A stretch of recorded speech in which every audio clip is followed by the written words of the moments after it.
Hello friends, कैसे हो आप सभी लोग। मेरा नाम है मनोज यादव और मैं आशा करता हूं कि आप सभी लोग अपने घर पर अच्छे होंगे।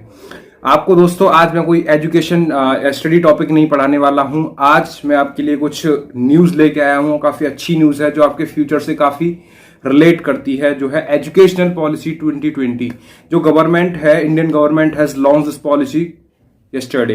कल ये पॉलिसी जो है लॉन्च की गई है, एजुकेशन पॉलिसी। इसमें क्या होगा दोस्तों, ये जो आप जो पढ़ते आ रहे हो ये सब चेंज होने वाला है। तो ये आपके लिए काफी अच्छा होने वाला है और काफी इंटरेस्टिंग होने वाला है। सो आज हम ये डिस्कस करेंगे कि क्या क्या बदलाव किए गए हैं शिक्षा में और एजुकेशनल सिस्टम में, क्या क्या चेंजेस किए गए हैं और क्या क्या इसकी पॉजिटिव एस्पेक्ट्स हैं आपके लिए। सो आप बने रहिए हमारे साथ। अगर आप मेरे चैनल पर नए हैं तो मेरे चैनल को सब्सक्राइब करिए। अगर आपने अभी तक मेरी वीडियो को लाइक नहीं किया है तो मेरी वीडियो को लाइक करिए और अपने फ्रेंड्स के साथ शेयर करिए। सो हम स्टार्ट करते हैं दोस्तों। जो आपकी एजुकेशनल पॉलिसी है 2020 वो लॉन्च हो चुकी है। कल इंडियन गवर्नमेंट ने लॉन्च करी थी। ओके, तो इस पर हम डिस्कस करेंगे कि आखिर क्या आपके लिए कुछ पॉजिटिव एस्पेक्ट्स होने वाले हैं। सबसे पहले हम बात करेंगे आखिर हमारे पुराने एजुकेशनल सिस्टम को बदलने की जरूरत क्या पड़ी।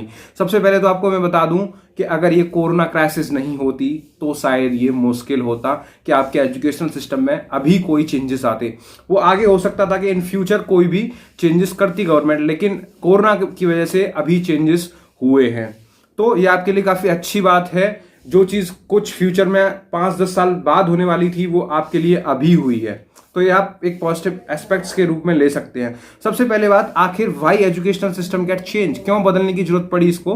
तो सबसे पहले आपको हम बता दें पहले क्या था। पहले एजुकेशन सिस्टम में कोई अपडेशन नहीं थी, कुछ अपडेट नहीं किया था। जैसे कि आप जानते हो कि हमारे, हालांकि हम पढ़ते हैं स्टैटिक डाटा है वो एज इट इज रहता है बुक्स में। जैसे हिस्ट्री है, हिस्ट्री को हम बदल नहीं सकते लेकिन कुछ चेंज किए जा सकते हैं। जैसे हम एनसीईआरटीज की बात करें, एनसीईआरटीज में कोई चेंज नहीं किया गया। अब तक आप देख रहे हो काफी चेंजेस, काफी बहुत पहले से चली आ रही है एनसीईआरटी और वही हम पढ़ते चले आ रहे हैं। तो एक ये क्या है कि एक रटने वाला प्रोसेस जो है वो एजुकेशन सिस्टम में बहुत पहले से चला आ रहा है, तो उसको बदलने की जरूरत है दोस्तों। तो यही गवर्नमेंट ने यहाँ पे किया है, बहुत सारी चीजें बदली हैं। पहला तो यही है कि जो आपकी एजुकेशन का जो सिस्टम है, सिलेबस है, वो काफी चेंज होगा। जैसे आपको पता है कि पहले जो होता था, मैं फॉर एग्जाम्पल आपको लेके चलूं, जैसे कोई भी व्यक्ति, कोई भी एक स्टूडेंट आईएएस पीसीएस या बोले तो यूपीएससी की तैयारी करता है, तो सबसे पहले स्टार्टिंग में वो क्या करता है। जैसे मान के चलिए कोई भी एक स्टूडेंट है, वो मैथमेटिक्स का स्टूडेंट रहा है स्टार्टिंग से, लेकिन उसने क्या किया, मैथ्स पढ़ा, साइंस स्ट्रीम में आगे जाके उसने 9th 10th 11th 12th maths से पढ़ा, ठीक है। और उसके बाद उसने इंजीनियरिंग की। इंजीनियरिंग के बाद में फिर वो आईएएस पीसीएस की सोच रहा है कि मुझे सिविल सर्विसेज में काम करना है। ओके, तो उसने क्या किया, उसने फिर उसको टेस्ट देना है। टेस्ट के लिए उसने क्या किया, कुछ 8 साइड सब्जेक्ट चूज किया अपने ऑप्शनल सब्जेक्ट के लिए। जैसे उसने हिस्ट्री चूज की, लेकिन उसने हिस्ट्री तो कभी पढ़ी नहीं थी। तो बताइए, ये काफी कुछ डिफरेंट होना है। तो यहाँ पे जो होने वाला है वो यही सारी चीजें चेंज की गई हैं। पहला तो जैसे अगर आप कंटिन्यूएशन प्रोसेस रहेगी डिग्री में। अगर हम डिग्री की बात करें, कॉलेज स्टूडेंट के लिए बात करें, तो उसके लिए भी बहुत ज्यादा पॉजिटिव एस्पेक्ट्स हैं। जैसे फॉर एग्जांपल अगर आप बीएससी कर रहे हो, ऑनर्स कर रहे हो, बैचलर्स कर रहे हो मैथमेटिक्स में, ठीक है। आप 1 साल आपने पढ़ा, ओके, 1 साल आपने पढ़ा, लेकिन due to some financial reason आपने वो वहीं पे छोड़ना पड़ा और आप जॉब के लिए चले गए। तो दोस्तों आप मान के चलिए आपने 2 साल छोड़ दिया और आप 2 साल आपने जॉब करी, तो आपको 2 साल बाद को आपको वहीं से स्टार्ट कर सकते हो। ये इसका एक पॉजिटिव एस्पेक्ट है जो कॉलेज जो बैचलर्स हैं उनके लिए, ठीक है। अब दूसरी चीज बात करेंगे, इन्होंने एजुकेशनल सिस्टम को किस तरीके से डिवाइड किया है। जैसे बच्चा होता है 3 साल का, ठीक है, 3 साल का बच्चा होता है तो वो घर पे ही रह के पढ़ाई करता है, ठीक है। उसके बाद में वो जब 4थी साल में आता है, उसकी एज जो है वो 4 इयर्स की होने वाली होती है, तो उसको हम प्ले ग्रुप में उसका एडमिशन कराते हैं। तो वहां पे क्या होता था, बच्चा प्ले ग्रुप में पढ़ता है, फिर एलकेजी यूकेजी। तो उन्होंने 5 3 3 4 इसके हिसाब से डिवाइड किया है। 5 इयर्स, 3 इयर्स एंड 4 इयर्स के हिसाब से डिवाइड किया है। जैसे बच्चा आपका स्टार्टिंग में जब 3 to पहला एस्पेक्ट तो यह है कि आपका 3 to 18 इयर्स तक जो भी बच्चे 3 साल से 18 साल तक की उम्र में रहेंगे उनके लिए फ्री एजुकेशन है। हाँ दोस्तों, पहले जो होता था वो इंडियन गवर्नमेंट इंडिया थी उसमें ये था कि आपको फर्स्ट टू 8th क्लास तक की फ्री एजुकेशन प्रोवाइड की जाती थी गवर्नमेंट स्कूल्स में।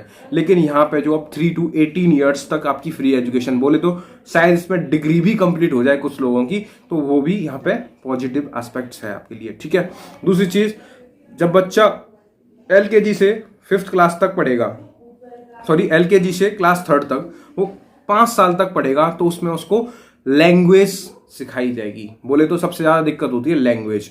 हाँ दोस्तों, लैंग्वेज की बहुत ज्यादा दिक्कत होती है कि दोस्तों जो स्टूडेंट्स होते हैं वो लैंग्वेज में बहुत, जैसे कोई हिंदी मीडियम है, जैसे आप राजस्थान वगैरह में पढ़ोगे तो वहाँ पे राजस्थान में हिंदी वगैरह, अगर आप रीजनल लैंग्वेज की बात करें जैसे तमिलनाडु है तो वहाँ पे तमिलनाडु के जो स्टूडेंट्स हैं उनको इंग्लिश में पढ़ना पड़ता है और वो इसके साथ फेवरेबल नहीं होते हैं, तो आप रीजनल लैंग्वेज भी पढ़ सकते हो।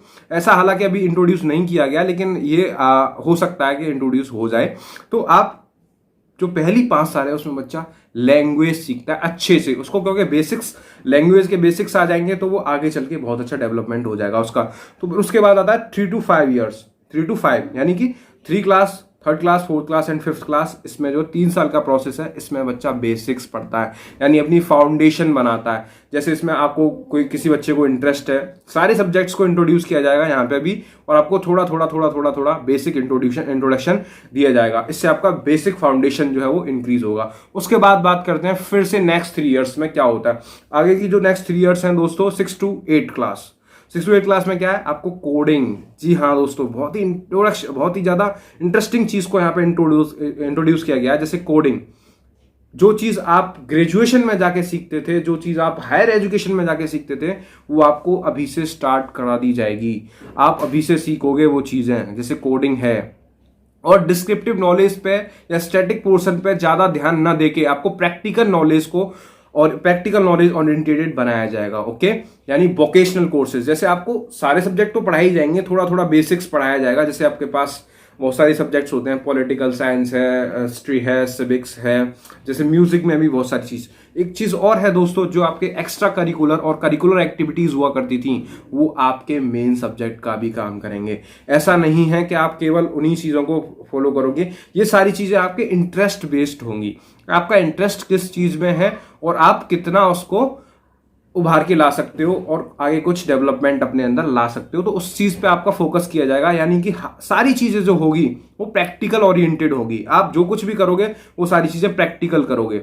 ठीक है, इंटर्नशिप ऐसा होता था जैसे कि आप क्लास 12th में पढ़ रहे हो। ओके, क्लास 12th में आपने पढ़ा करंट इलेक्ट्रिसिटी पढ़ा आपने, और करंट इलेक्ट्रिसिटी पढ़ लिया और पूछा गया आपसे कि अरे आप ये कनेक्शन करके दिखाइए, लेकिन आप पे कनेक्शन नहीं हो रहे हैं। तो करंट इलेक्ट्रिसिटी पढ़ने से आपका क्या फायदा, जब आप उसको प्रैक्टिकली नहीं समझ पा रहे हो तो उससे फायदे क्या। तो यहाँ पे जो होगा दोस्तों वो प्रैक्टिकली भी समझाया जाएगा, यानी कि कुछ लैब्स भी इंट्रोड्यूस की जाएंगी, वर्चुअल लैब्स भी इंट्रोड्यूस की जाएंगी जो आपको प्रैक्टिकल नॉलेज देंगी। साथ में साथ इंटर्नशिप भी होगी। इंटर्नशिप बोले तो आपको जो पढ़ाया है उसके बारे में सारी की सारी नॉलेज दी जाएगी, आप उसको प्रैक्टिकली इंप्लीमेंट कैसे कर सकते हो।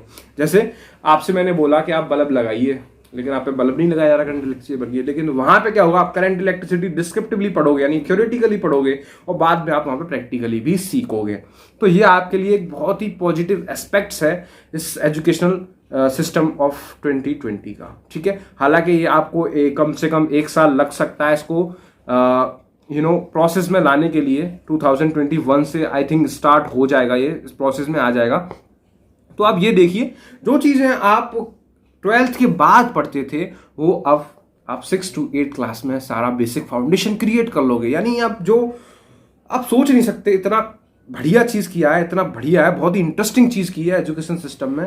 जो पहले से जो स्कैम चला आ रहा था ना, एजुकेशनल स्कैम सिस्टम, रट्टू तोता रटंत विद्या फलंत नाही, वो सब खत्म करके नया कॉन्सेप्ट लेके आया गया है कि आप हर परिस्थिति में अपने आप को किस तरीके से ढाल के पढ़ाई कर सकते हो और अपने आप को स्ट्रांग और डेवलपमेंट अपने आप का डेवलपमेंट कर सकते हो। यहाँ पे सबसे ज्यादा इंपॉर्टेंट है आपका पर्सनैलिटी डेवलपमेंट।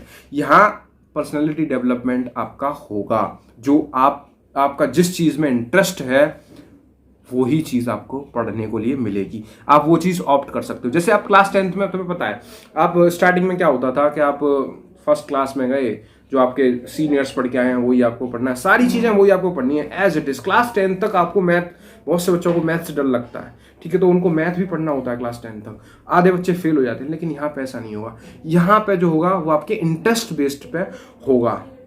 तो दोस्तों ये काफ़ी इंटरेस्टिंग होने वाला है आपके लिए, ठीक है। और आप अभी से देख लीजिए आपका क्या एम है या आप क्या किस चीज़ में इंटरेस्टेड हैं। देखो, आपको अपनी खूबियां पता होनी चाहिए कि हम किस चीज़ में परफेक्ट हैं और किस चीज़ में वीक हैं।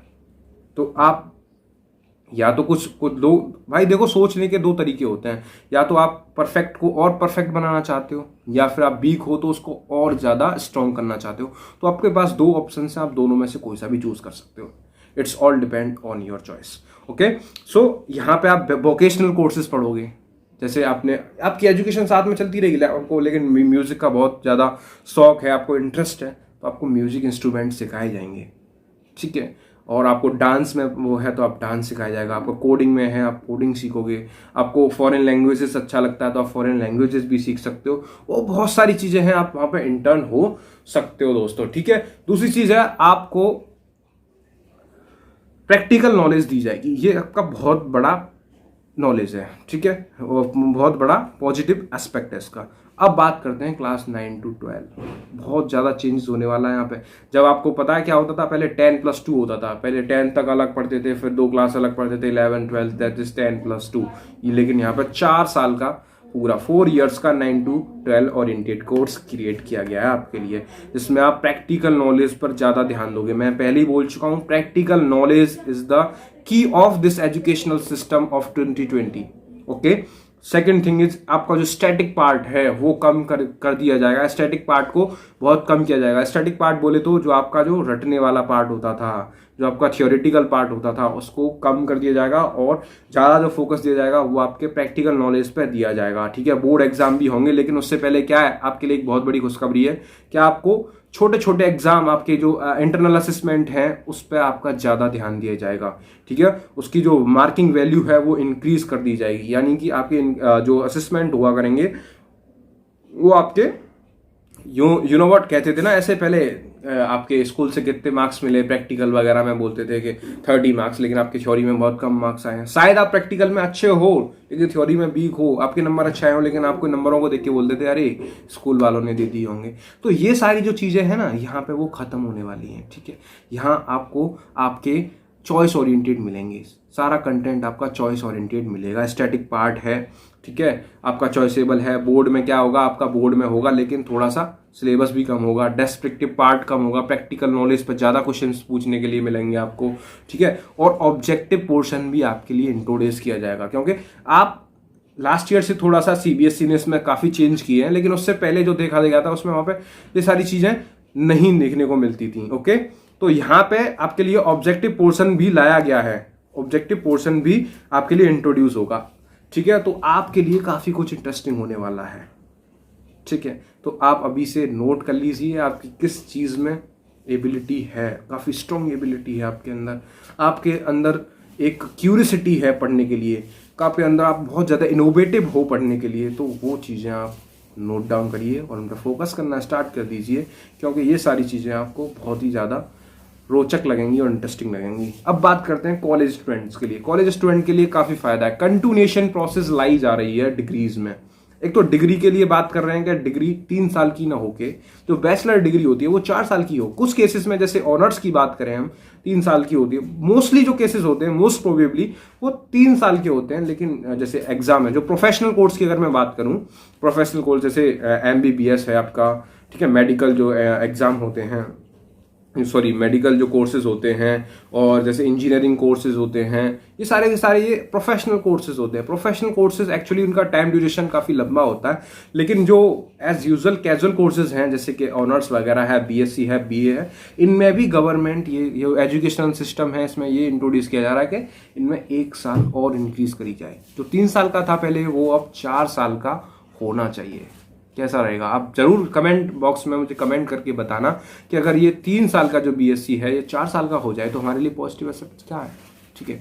दूसरी चीज दोस्तों, अगर आप एक बार अपनी डिग्री कंप्लीट करते हो, जैसे फॉर एग्जांपल मैं बात कर रहा हूं, आप फर्स्ट ईयर आपने कंप्लीट किया ऑनर्स का, कंप्लीट करने के बाद क्या होता है कि आपको due to some financial reason और एनी रीजन आपने वो छोड़ दिया, ओके आप वहीं से छोड़ दिया आपने, और आप अब उसको नहीं कर रहे हो, आप कुछ और काम कर रहे हो along with this, ठीक है।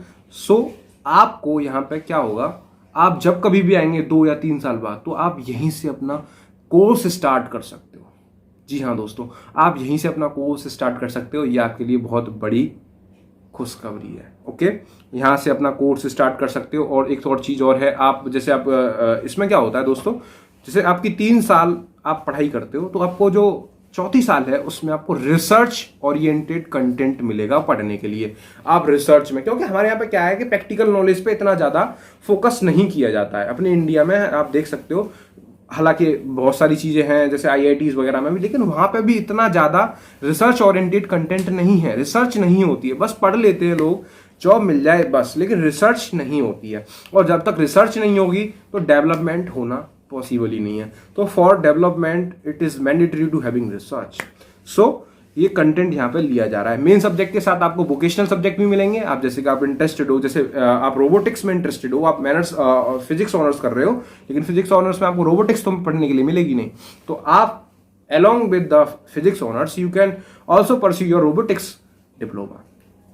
तो ये आपके लिए काफ़ी पॉजिटिव एस्पेक्ट होने वाला है, ठीक है।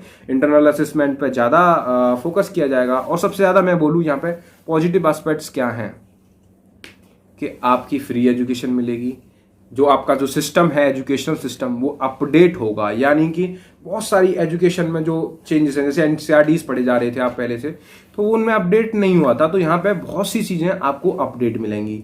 दूसरी चीज़ लैंग्वेज पे और पर्सनैलिटी डेवलपमेंट, कम्युनिकेशन स्किल्स, इन सारी चीज़ों पे बहुत कुछ ध्यान दिया जाएगा, ठीक है।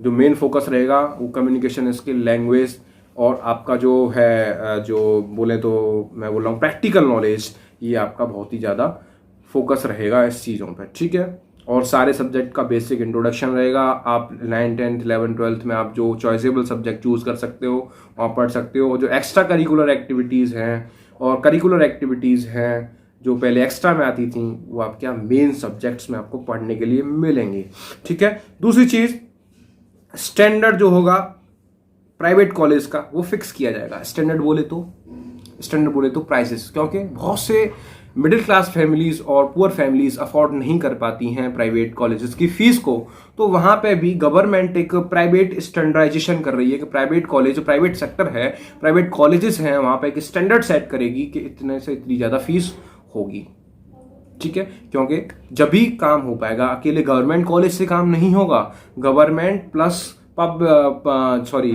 प्राइवेट सेक्टर जब कोऑपरेट करके चलेंगे तब ये मुमकिन हो पाएगा, ठीक है।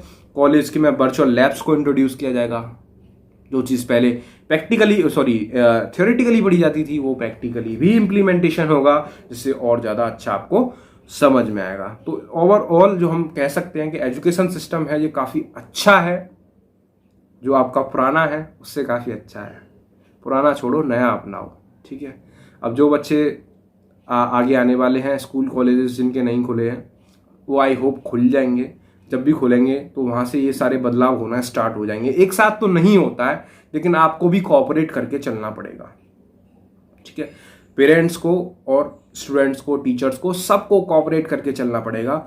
और ये जब 1-2 साल में प्रैक्टिस में आ जाएगा तो ये काफ़ी अच्छा और इंटरेस्टिंग होगा, और आपकी जो स्किल्स हैं वो बहुत इंप्रूव हो जाएंगी, और जो आपका अनएम्प्लॉयमेंट की प्रॉब्लम है वो भी ज़रूर खत्म होगी, ठीक है। इससे तो आई होप ये आपको वीडियो पसंद आया होगा। अगर आपको पसंद आया है तो प्लीज़ इस वीडियो को लाइक करना और इस इन्फॉर्मेशन को अपने दोस्तों के साथ भी शेयर करना, ठीक है। थैंक यू दोस्तों, स्टे हेल्थी।